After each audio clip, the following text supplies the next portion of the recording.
Sabi ni Yams, nagtaas naman ng sahod, 35 pesos. Ano daw ang palagay natin dito? E di, syempre, kulang yung 35 pesos. Pero ito walang biro sabi ng Dole, okay na yan, 35 pesos, sapat na yan sa mga manggagawa sa National Capital Region.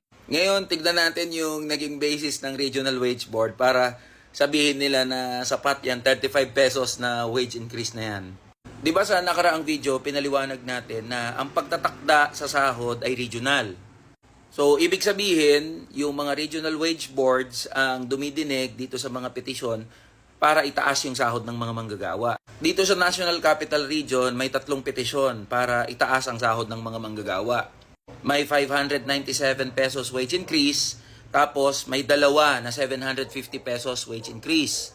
Ngayon, mula sa 3 petisyon na to, nag-decide yung Regional Wage Board sa NCR. At sabi nila, matapos ang masusing pag-aaral, 35 pesos lang daw ang kailangan ng mga manggagawa na wage increase. Nakasulat mismo doon sa Wage Order number NCR-25 na yung poverty threshold ay nasa 452 pesos lang.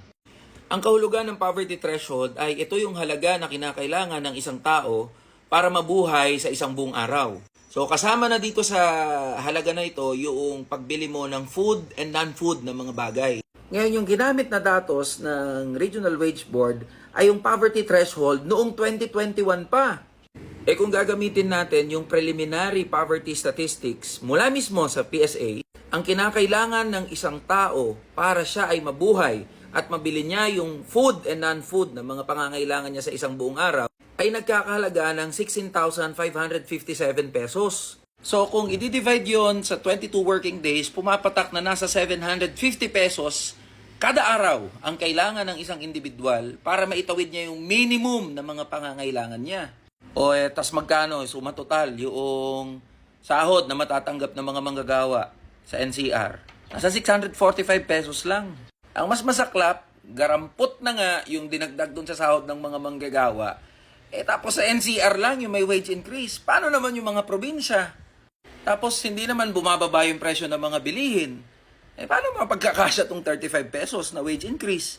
Kaya inutil yung mga wage boards na yan. Yung Department of Labor and Employment mismo, napaka-inutil na ahensya ng gobyerno. Sa halip na gumawa ng mga paraan para sa ikagiginhawa ng buhay ng mga manggagawa, mas pinapanigan pa yung mga malalaking negosyante.